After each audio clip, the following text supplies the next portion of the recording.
Hello friends, a very good evening to all of you. Welcome to civil staff regulatory bodies exam YouTube channel. हमारे YouTube platform पे आप सभी का बहुत बहुत स्वागत है। मेरा नाम है रोहित और आज की इस क्लास के अंदर हम डिस्कस करेंगे the daily current affairs of 7 October 2023। Daily current affairs की जो हमारी क्लास है ये रोज शाम को होती है, जिसमें हम डेली के करंट अफेयर्स को डिस्कस करते हैं। तो चलिए बढ़ते हैं आज की क्लास की तरफ और 7 तारीख के डेली करंट अफेयर्स को डिस्कस करते हैं। आइए, करंट अफेयर्स के अंदर आगे बढ़ने से पहले मैं आपको बता दूं कि सिविल स्टाफ ने यहां पर अपना एक इनिशिएटिव लॉन्च किया हुआ है, दैट इज आरबीआई असिस्टेंट की फ्री क्लासेस हम आपके लिए लेके आ रहे हैं। और इन क्लासेस को देखने के लिए आप हमारे यूट्यूब चैनल को सब्सक्राइब कर सकते हैं और यूट्यूब चैनल पे फ्री क्लासेस देख सकते हैं। और इसके साथ साथ फ्री मॉक टेस्ट भी है। इसके लिए आप हमारे साथ टेलीग्राम पे जुड़िए और मॉक टेस्ट का जो लिंक है वो डिस्क्रिप्शन बॉक्स में दिया गया होगा। आगे बढ़ते हुए अगर मैं बात करता हूं, देखिए करंट अफेयर्स की जो इंपॉर्टेंस है वो आरबीआई असिस्टेंट का एग्जाम हो या नबार्ड ग्रेड ए का एग्जाम हो, ये दोनों ही अपकमिंग एग्जाम्स के लिए काफी ज्यादा है। तो आप इन दोनों एग्जाम्स के लिए हमारी क्लासेस को देख सकते हैं। अब हम आगे बढ़ते हैं। देखिए, सबसे पहला करंट अफेयर हमारा क्या कहता है, केंद्र सरकार ने क्या किया है, यहां पर जो सब्सिडी मिलती है अंडर द उज्ज्वला योजना उसको इंक्रीज कर दिया है 200 रुपए से 300 रुपए। अब ये क्या होता है, देखिए 2016 के अंदर 2016 में गवर्नमेंट ऑफ इंडिया जो है 2016 में गवर्नमेंट ऑफ इंडिया एक स्कीम लॉन्च करती है, प्रधानमंत्री उज्ज्वला योजना। प्रधानमंत्री उज्ज्वला योजना, ये जो उज्ज्वला योजना लॉन्च की जाती है, इस स्कीम का जो मेन लक्ष्य था वो ये था कि महिलाओं को एलपीजी गैस कनेक्शन प्रोवाइड करवाना और किस चीज की तरफ लेके जाना, सेफर एनर्जी की तरफ लेके जाना, ताकि बेसिकली आज जो वो चूल्हा जलाती हैं, आग जलाती हैं और आग जलाकर लकड़ी जलाकर अपना खाना बनाते हैं, ठीक है, शाम को घास इकट्ठा करके उसको जलाकर खाना बनाते हैं, उन सबको खत्म किया जाए और इन लोगों को गैस कनेक्शन दिए जाए, that is liquefied petroleum gas के कनेक्शन, एलपीजी गैस के कनेक्शन दिए जाए। अब एलपीजी गैस कनेक्शन तो मिल गया, वो free of cost government of India ने स्कीम के तहत प्रोवाइड करवाए। But what after the gas connection, अगर उसको रिफिल करवाना उसके लिए, तो रिफिल अगर ये महिलाएं, ये जो फैमिलीज करवाती है तो उसको वहां पर मिलती है सब्सिडी। तो ये सब्सिडी का जो अमाउंट था वो 200 रुपीज था, तो अब गवर्नमेंट ऑफ इंडिया ने बढ़ाकर इसको कर दिया है 300 रुपीज, यानी कि 300 रुपए की सब्सिडी यहां पर मिलने वाली है। That is under the Ujjwala योजना, प्रधानमंत्री उज्ज्वला योजना के तहत। सो क्लियर, किसी को कोई सवाल, किसी को कोई डाउट, कुछ भी सवाल होगा you can ask in the comment section, आप कमेंट सेक्शन के अंदर पूछ सकते हैं। क्लीन एनर्जी की तरफ हमारा ये लक्ष्य था और भारत को अंदर जो महिलाएं हैं उनको भी एक कन्वीनियंस प्रोवाइड करवाना और इसके साथ साथ यहां पर सेफ एनर्जी और क्लीन एनर्जी को प्रमोट करना, ये हमारा मेन लक्ष्य यहां पर था। अब आगे बढ़ते हैं अगले करंट अफेयर की तरफ। अगला करंट अफेयर ये है मध्य प्रदेश। मध्य प्रदेश ने अनाउंस किया है 35% रिजर्वेशन जो है वो महिलाओं के लिए सरकारी नौकरी के अंदर। जी हाँ, मध्य प्रदेश की सरकार जो है वो ऐसा करने जा रही है कि 35% का जो रिजर्वेशन है वो महिलाओं को दिया जाएगा। इसके साथ साथ मध्य प्रदेश पहला राज्य बना था जिसने क्या अनाउंसमेंट किया था कि हम अपने राज्य के अंदर जो पंचायत के चुनाव होते हैं या फिर जो अर्बन लोकल बॉडीज के इलेक्शन होते हैं, यानी कि म्युनिसिपल कॉर्पोरेशंस के जो इलेक्शंस होते हैं, उनके अंदर हम महिलाओं को और महिलाओं को प्रोवाइड करवाएंगे 50% रिजर्वेशन। तो 50% की रिजर्वेशन मिलती है पंचायत चुनाव और लोकल बॉडीज इलेक्शन के अंदर महिलाओं को। उसके बाद आगे बढ़ते हैं, नेक्स्ट बात करते हैं नेक्स्ट करंट अफेयर की। तो नेक्स्ट करंट अफेयर यहां पर बात करता है दिनेश खरा की। दिनेश खरा स्टेट बैंक ऑफ इंडिया के चेयरपर्सन थे और अब इनका टर्म खत्म हो रहा था, तो इनको अगस्त 2024 तक का एक्सटेंशन दे दिया गया है। तो हमारा जो अपॉइंटमेंट कमेटी ऑफ कैबिनेट है उसने ये अप्रूवल दे दिया है कि दिनेश खरा को आप दे दीजिए एक्सटेंशन अगस्त 2024 तक का। अब बात करेंगे भारतीय स्टेट बैंक की सॉरी, माफी चाहूंगा, भारतीय स्टेट बैंक की। देखिए, हमारे पास ना पहले प्रेसिडेंसी बैंक हुआ करते थे जिनको हम कहते हैं रियासती बैंक। अगर मैं बैंकिंग सिस्टम के इतिहास की बात करता हूं तो भारत में पहले होते थे रियासती बैंक जिनको हम कहते थे प्रेसिडेंसी बैंक। अब प्रेसिडेंसी बैंक जब भारत में काम करते थे तो 3 प्रेसिडेंसी बैंक्स बनाए गए, ठीक है, जिसको बोला गया बैंक ऑफ कैलकाटा या फिर बैंक ऑफ बंगाल कहते थे हम इसे, बैंक ऑफ कैलकाटा बोलते थे उस वक्त। उसके बाद बैंक ऑफ कैलकाटा के बाद बैंक ऑफ बंगाल बनता है इसी बैंक का। उसके बाद bank of Bombay, bank of Madras, ये 3 प्रेसिडेंसी बैंक हमारे पास मेनली वर्क करते थे, जो कि पहले 1803 में बना, फिर 1840 में, फिर 1846 में, इस तरह से बैंक बनते हैं और ये बैंक कार्य करते हैं। अब ये 3 प्रेसिडेंसी बैंक कार्य करते हैं, बट 1921 में, यानी कि लगभग प्रेसिडेंसी बैंक की शुरुआत के लगभग 100 साल बाद भारत सरकार क्या करती है, इन तीनों प्रेसिडेंसी बैंक्स को मर्ज कर देती है। मर्ज करके इन तीनों बैंक को एक बैंक बनाती है, जिसको हम कहते हैं इंपीरियल बैंक ऑफ इंडिया। जी हाँ, 1921 में प्रेसिडेंसी बैंक को मर्ज करके बनाया जाता है इंपीरियल बैंक ऑफ इंडिया। अब इंपीरियल बैंक ऑफ इंडिया बनता है, भारत आजाद होता है 1947 में, और भारत के आजाद होने के बाद सबसे पहले आरबीआई का राष्ट्रीयकरण यानी कि नेशनलाइजेशन होता है, दैट इज ऑन 1 जनवरी 1949। उसके बाद गवर्नमेंट ऑफ इंडिया जो है बाकी बैंक्स के नेशनलाइजेशन की तरफ बढ़ती है, राष्ट्रीयकरण की तरफ आगे बढ़ती है। तो सबसे पहले यहाँ पर एसबीआई एक्ट 1955 पास किया जाता है, और 1 जुलाई 1955 को इंपीरियल बैंक ऑफ इंडिया को नेशनलाइज करके यानी कि उसका राष्ट्रीयकरण करके एक बैंक बनाया जाता है, जिसको हम कहते हैं state bank of India, India का सबसे बड़ा पब्लिक सेक्टर बैंक। देखिए, पब्लिक सेक्टर बैंक वो होते हैं जहां पर गवर्नमेंट ऑफ इंडिया का स्टेक 51% या उससे ज्यादा होता है। स्टेट बैंक ऑफ इंडिया का हेडक्वार्टर मुंबई में रखा गया, 1 जुलाई को इसको बनाया गया था, और स्टेट बैंक ऑफ इंडिया का पहला एसोसिएट बनता है स्टेट बैंक ऑफ हैदराबाद। और उसके बाद आप सभी को पता है कि जो भी इसके एसोसिएट बैंक्स थे उन सबको बाद में मर्ज कर दिया गया है स्टेट बैंक ऑफ इंडिया के ही अंदर। चलिए, तो यह है दिनेश खरा, यह है दिनेश खरा। नेक्स्ट बात करेंगे नोबेल पीस प्राइज की। तो देखिए, 2023 का जो नोबेल पीस प्राइज है, ये एक ईरानियन एक्टिविस्ट को दिया गया है, जो कि अभी जेल में ही बंद है। इनका नाम क्या है? इनका नाम है नारगिस मोहम्मदी। शी इज नारगिस मोहम्मदी, जिनको 2023 के अंदर ये पुरस्कार दिया गया है, 2023 का नोबेल पीस प्राइज। जी हाँ, Nobel peace prize Mohammadi ji को दिया गया। बट इसके साथ साथ मैं आपको यह भी बता देता हूं कि अब तक 9 भारतीय ऐसे रहे हैं जिनको Nobel prize including the Nobel peace prize मिल चुका है। ये नोबेल प्राइज को जीतने वाले कौन कौन से भारतीय लोग हैं, इनके बारे में थोड़ी सी चर्चा कर लेते हैं। भारत का सबसे पहला नोबेल प्राइज 1913 में मिला था लिटरेचर के अंदर, यह मिलता था रविंद्रनाथ टैगोर को। उसके बाद बात करेंगे 1930 में मिलता है फिजिक्स के लिए, that is TV Raman effect के लिए पुरस्कार दिया जाता है। उसके बाद हरगोविंद खुराना साहब को मेडिसिन की फील्ड में 1968 में यह पुरस्कार मिलता है। उसके बाद 1979 में पीस में मदर टेरेसा को यह पुरस्कार मिलता है। उसके बाद सुब्रमण्यम चंद्रशेखर को 1983 में फिजिक्स में यह अवार्ड दिया जाता है। उसके बाद अमर्त्य सेन 1998 में इकोनॉमिक्स में यह पुरस्कार मिलता है। उसके बाद वेंकटरमन रामाकृष्णन को 2009 में केमिस्ट्री में यह पुरस्कार दिया जाता है। उसके बाद बात करेंगे तो कैलाश सत्यार्थी को 2014 में पीस के लिए पुरस्कार मिलता है। उसके बाद अभिजीत विनायक बनर्जी को 2019 में इकोनॉमिक्स के लिए पुरस्कार दिया जाता है। ये नोबेल प्राइजेस हैं जो कि यहाँ पर दिए गए हैं, क्लियर, भारतीय को, इंडियंस को दिए गए। इसके साथ साथ यहाँ पर हम बात कर लेते हैं the famous Tamil author CS Lakshmi ji को, इनको मिलता है Tata literature lifetime achievement award. The Tata literature lifetime achievement award 2023 से इनको नवाजा गया है। ये है यहाँ पर CS लक्ष्मी जी। CS लक्ष्मी को हम अंबाई कह के भी बुलाते हैं, और बहुत सारे वर्क इन्होंने किए हुए हैं, और इनको 2021 में साहित्य अकेडमी अवार्ड से भी नवाजा गया था, अंबाई। तो अंबाई को यह पुरस्कार दिया गया। आगे बढ़ेंगे स्टूडेंट्स नेक्स्ट करंट अफेयर की तरफ। नेक्स्ट करंट अफेयर क्या कहता है? अरुणाचल प्रदेश का जो याक चुरपी है, याक चुरपी को मिलता है जियाक टैग। ये एक बहुत ही फ्रेगमेंटेड, बहुत ही अच्छी क्वालिटी का मिल्क प्रोडक्ट है, that is naturally fermented milk product है, अरुणाचली याक का मिल्क। अब ये जो याक मिल्क है that is very very famous, तो इसको दे दिया गया है जीआई टैग। इसमें हाई क्वांटिटी जो है प्रोटीन की पाई जाती है, that is protein rich product है ये आप लोगों को ध्यान में रखना है students, that is Arunachali yak. Very very important, very very important, clear. तो इसके लिए मिलता है जीआई टैग। जीआई टैग मतलब जियोग्राफिकल इंडिकेशन टैग। और जीआई प्रोडक्ट्स के लिए हमारे हमारे जो कॉमर्स एंड इंडस्ट्रीज के मिनिस्टर हैं, that is mister Piyush Goyal, उन्होंने यहाँ पर एक टैगलाइन भी दिया हुआ है, that is invaluable treasures of incredible India, अतुल्य भारत की अमूल्य निधि। चलिए स्टूडेंट्स आगे बढ़ते हैं नेक्स्ट करंट अफेयर की तरफ। नेक्स्ट करंट अफेयर हमारा देखते हैं क्या कहता है। Tri services commanders conference, tri services commander conference 2023 की वेस्टर्न कमांड के द्वारा दिल्ली में ऑर्गेनाइज की गई है। ट्राई सर्विसेज कहने का भाव यानी कि आर्मी, एयरफोर्स और नेवी। तो ट्राई सर्विसेज की एक कमांडर कॉन्फ्रेंस 2023 की नई दिल्ली के अंदर ऑर्गेनाइज की गई है बाय द वेस्टर्न कमांड। इस चीज को ध्यान रखिएगा, काफी इंपॉर्टेंट रहा है ये।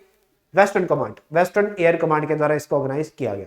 अब आगे बढ़ते हैं, बात करते हैं यहां पर जनरल इंश्योरेंस कॉर्पोरेशन लिमिटेड की। जनरल इंश्योरेंस कॉर्पोरेशन ने रीअपॉइंट कर दिया रामास्वामी नारायणन को अपना चेयरमैन एंड मैनेजिंग डायरेक्टर। जी हाँ, सो ये एक अपॉइंटमेंट है इंश्योरेंस सेक्टर की, काफी फेमस है, ध्यान रखिएगा।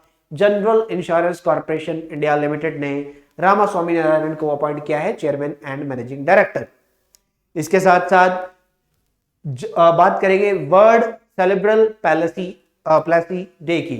तो सेरेब्रल पैलेसी डे की बात करते हैं। देखिए सेरेब्रल क्या होता है? सेरेब्रल होता है सेरेब्रम। सेरेब्रम का मतलब क्या होता है कि दिमाग का एक हिस्सा जो कि अफेक्ट हुआ है। और पैलेसी का मतलब होता है एक ऐसा डिसऑर्डर जो कि बॉडी के अंदर मूवमेंट को रोकता है, यानी कि एक ऐसी ब्रेन इंजरी जो कि दिमाग में लगी हुई एक ऐसी चोट जो कि इंसान की मूवमेंट के ऊपर पाबंदी लगा रहती है, मूव नहीं कर पाता हो। सो इसको हम कहते हैं सेरेब्रल पैल्सी डिसीज। तो हमारा जो department of empowerment of person with disabilities है under the ministry of social justice and empowerment, इसने यहाँ पर इस डे को बनाने का अनाउंसमेंट किया हुआ है। 6 अक्टूबर को हम पूरी दुनिया में इसको ऑब्जर्व करते हैं और इस बार इसका थीम रहा टुगेदर स्ट्रॉन्गर।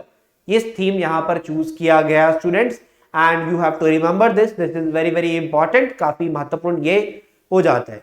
नेक्स्ट बात करते हैं नोबेल लिटरेचर प्राइज की। The Nobel prize in literature 2023 ये मिलता है जॉन फॉजे को। तो जॉन फॉजे नॉर्वे से बिलोंग करते हैं। तो नॉर्वे के ये जो जॉन फॉजे है, इनको स्वीडन कमेटी के द्वारा ये पुरस्कार के लिए इस्तेमाल यूज किया गया है। ठीक है, sorry not use, we can not use word here, we can select इनको यहां पर किया गया है। Next is the Nobel peace prize of 2023। ये प्राइज दिया गया है नारगेस मोहम्मदी। ठीक है, अभी इनके बारे में चर्चा हम पहले ही कर चुके हैं। नेक्स्ट बात करते हैं इंडियन एयरफोर्स की। इंडियन एयरफोर्स ने हाल ही में अनाउंस किया कि ये MiG-21 जो कि आप देख पा रहे हैं चित्र में, भारत का बेहतरीन एयरक्राफ्ट MiG-21, इसका इस्तेमाल 2025 के बाद बंद कर देंगे। तो 2025 के बाद मिग को रिप्लेस करके हम इस्तेमाल करेंगे the light combat aircraft mark 1A। इसका इस्तेमाल करेंगे, जितने भी MiG-21 होंगे उनको रिप्लेस कर देंगे क्योंकि अब वो आउटडेट हो चुके हैं। नेक्स्ट बात करेंगे the global speed test index की। स्पीड टेस्ट मतलब इंटरनेट स्पीड टेस्टिंग की हम यहाँ पर बात कर रहे हैं, और ये जो हमारी इंटरनेट स्पीड टेस्टिंग है इसमें इंडिया का रैंक आता है 47 आउट ऑफ 145 कंट्रीज। ये रैंकिंग यहाँ पर आती है, और इस रैंकिंग को ध्यान में रखते हुए भारत जो है बेहतरीन तरीके से आगे बढ़ रहा है इंटरनेट टेस्टिंग के ऊपर, इंटरनेट स्पीड को लेकर। और भारत की जो रैंकिंग है काफी इंप्रूव हो रही है। और अगर मैं बात करता हूँ टॉप 5 कंट्रीज की, तो टॉप में आता है यूएई, यूनाइटेड अरब एमिरेट्स पहले नंबर पे 210.89 एमबीपीएस की स्पीड। उसके बाद Qatar 192.71, Kuwait 153.86, Norway 134.45, Denmark 124 Mbps. ये स्पीड्स यहाँ पे हमारे सामने आती हैं। चलिए आगे बढ़ते हैं। प्रधानमंत्री जी ने डेडिकेट किया पहला 800 मेगावाट का unit Telangana super thermal power project का, जो कि एनटीपीसी के द्वारा लगाया गया है, भारत देश को समर्पित कर दिया। NTPC national thermal power corporation का ये जो प्रोजेक्ट है भारत देश को समर्पित किया गया है। तो रामागुंडम स्टेशन पे अगर मैं बात करता हूं तो एनटीपीसी के द्वारा रामागुंडम स्टेशन के अंदर इसको लगाया जा रहा है, that is in Peddapalli district of Telangana state, जहां पर 85% जो इसकी पावर है ये तेलंगाना के राज्य को प्रोवाइड कराएगा, और मोस्ट एफिशिएंट पावर स्टेशन ये एनटीपीसी का कहलाने वाला है। और एनटीपीसी की अगर मैं बात करता हूं, एनटीपीसी की 73 गीगावाट की इंस्टॉल्ड कैपेसिटी यहां पर हो चुकी है, thermal, hydro, solar, wind power को मिलाकर। और ये इंडिया का largest integrated power utility contributing organisation बन चुका है।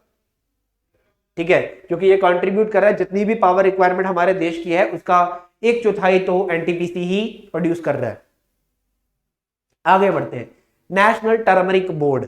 देखिए India is the largest ever producer of the turmeric, यानी कि हल्दी की बात हम कर रहे हैं यहाँ पर। India is also the largest ever consumer. हम कंजप्शन में भी सबसे आगे हैं, बट प्रोड्यूसर भी सबसे आगे है, कंजप्शन भी सबसे आगे है, और एक्सपोर्टर में भी सबसे आगे है।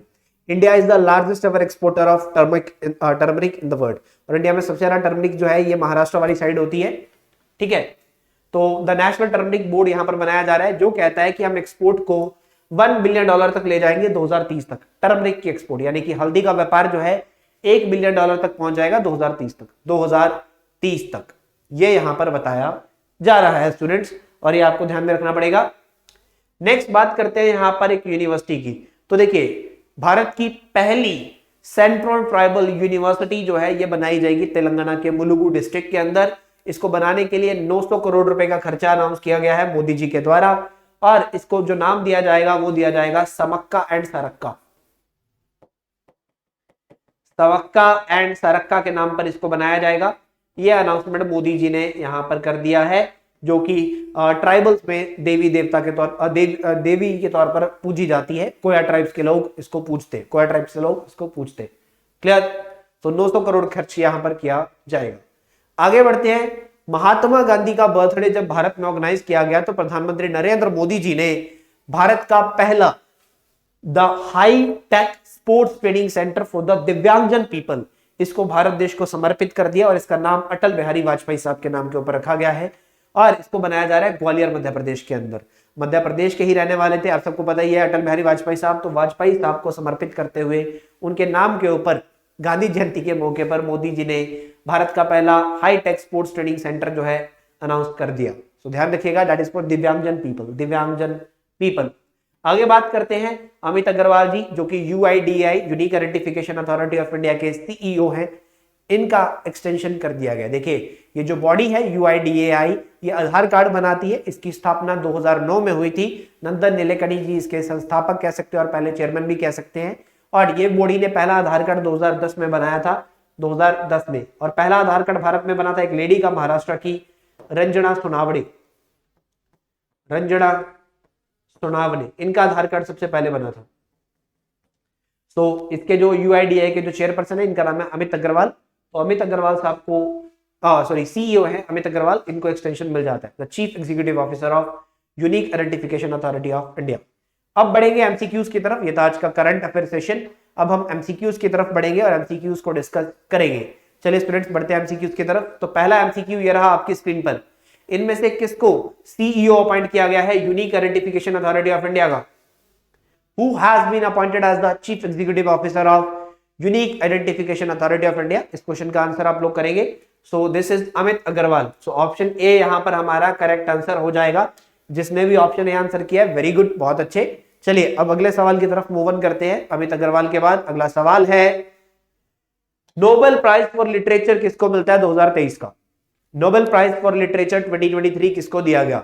तो Nobel prize for literature 2023 students मिलता है किसको? जॉन फॉस को, जॉन फॉजे, जॉन फॉजे। चलिए अगले ऑप्शन की तरफ, अगले सवाल की तरफ मूव ऑन करते हैं। नोबेल पीस प्राइज ऑफ 2023 किसको दिया गया? नोबेल पीस प्राइज ऑफ 2023 किसको दिया गया students? You have to answer. तो पीस की बात करें, शांतिमय पुरस्कार है, यही दिया गया है किसको?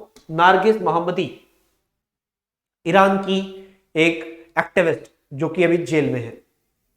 आगे बढ़ते हैं। याकचरपी किस स्टेट से रिलेटेड है? किस स्टेट से एसोसिएटेड है ये प्रोडक्ट? याकचरपी। तो याकचरपी आप सबको पता होना चाहिए, that is associated with Arunachal Pradesh. Arunachal Pradesh की राजधानी है ईटानगर। यहाँ के जो मुख्यमंत्री है इनका नाम है पेमा खांडू।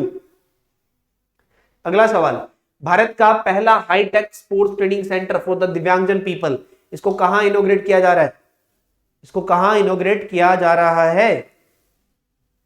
इंडिया का पहला high tech sports training centre for the दिव्यांगजन, तो इसको इनोग्रेट किया जा रहा है ग्वालियर मध्य प्रदेश में, ग्वालियर के अंदर।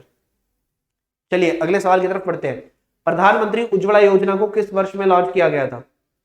प्रधानमंत्री उज्ज्वला योजना किस वर्ष में लॉन्च की गई थी? तो उज्ज्वला योजना वाज स्टार्टेड इन 2016।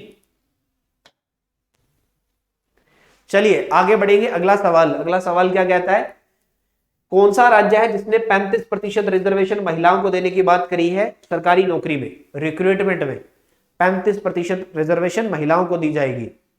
ये राज्य और कोई नहीं, ये राज्य मध्य प्रदेश, जिसने हाल ही में अनाउंस किया, इसकी बात कर रहा हूं मैं। वैसे तो बहुत सारे राज्य ऐसा अनाउंसमेंट कर चुके। नेक्स्ट, नेशनल टर्मरिक बोर्ड जो है हमारा, ये टर्मरिक एक्सपोर्ट को $1 बिलियन तक बढ़ा देगा। किस वर्ष तक? किस वर्ष तक ये अपना काम कर देगा? क्लियर? किस वर्ष तक ये अपना काम करेगा, ये आपको आंसर करना है। तो दिस इज 2030, 2030 तक, 2030 तक ये अपना कार्य कर देगा। अगला सवाल है, मोदी जी ने अनाउंस किया कि सेंट्रल ट्राइबल यूनिवर्सिटी बनाई जाएगी, भारत की पहली सेंट्रल ट्राइबल यूनिवर्सिटी, ठीक है, समक्का और सरक्का के नाम पर। ये कौन से मुलुगु डिस्ट्रिक्ट में बनेगी, जो किस राज्य में पड़ता है, जो किस राज्य में पड़ता है ये आपको बताना है यहाँ पर। सो ये मुलुगु डिस्ट्रिक्ट पड़ता है स्टूडेंट्स तेलंगाना के अंदर, तेलंगाना। चलिए आगे बढ़ते हैं और इसी के साथ साथ हमारा आज का करंट अफेयर सेशन जो है इसकी समाप्ति होती है, और मैं उम्मीद करता हूं कि आपको सब कुछ समझ में आया होगा। किसी भी स्टूडेंट को किसी भी प्रकार का कोई भी सवाल या डाउट है, you can ask in the comment section, आप कमेंट सेक्शन में पूछ सकते हैं। क्लास अच्छी लगी होगी तो लाइक कमेंट शेयर करना मत भूलेगा। जिन्होंने भी हमारे यूट्यूब चैनल को सब्सक्राइब नहीं किया है, you must subscribe our YouTube channel. Have a good day. Thank you so much students, thank you.